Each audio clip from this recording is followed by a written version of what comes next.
السلام عليكم ورحمة الله وبركاته أخياركم وحيران بوحل بكريبتو آدياد بني سلامي كسو دوادا بارتكي لباد عشر كين امتحانها إن شاء الله هيدو سي وضننا تاسو هيد أفري توانك كوين يتضرد مشروع ugu wanaagsan laga dhex dooran karo insha Allah tacaala haddaana daawan qaybtii hore waxaan kula talin lahaa qaybtii hore soo daawo kadibna qaybta labaad insha Allah waxay noo haray saddex qaybood oo kale ay tani ka mid tahay haddaad nagu cusub tahayna waxaa la yidhahdaa maxamed jaamac contentka soo gudbiya waxa weeye cryptocurrency iyo qaabka loo maalgashto haddaad jeceshahay inaad cryptocurrency aad ku soo birtid oo aad wax ka baratid waxaan kaa codsanaya inaad channel ku xidhnaatid oo like iyo subscribe iyo calaamadda belka inaad taabatid si aad mar walba waxa cusban soo dejinno aad u hesho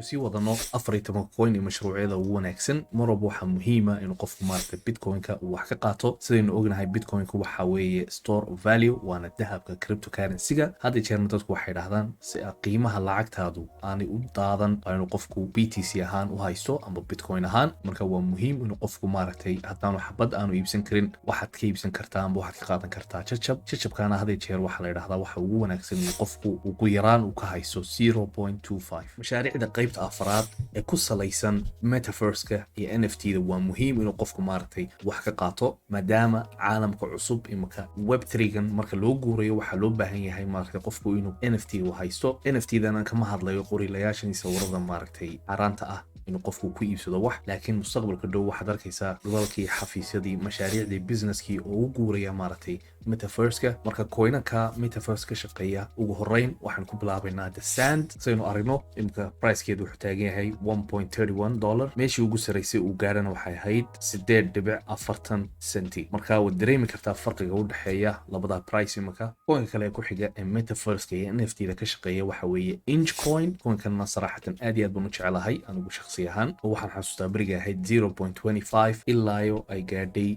$4 wax ku dhow coinka decentraland waxa weeye coin NFT-da iyo metaverse-ka ka shaqeeya maanta wuxuu marayaa 1.06 meeshii ugu saraysay uu gaarana waxay ahayd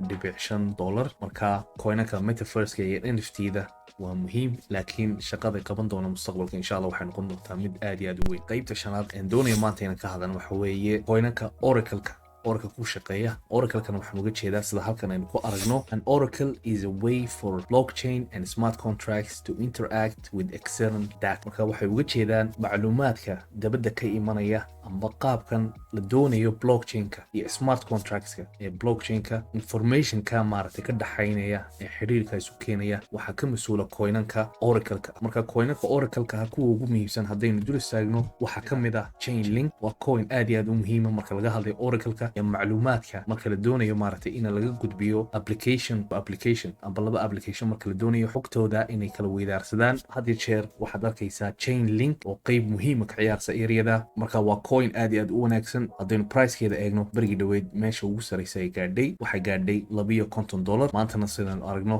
waxay maraysaa $9.27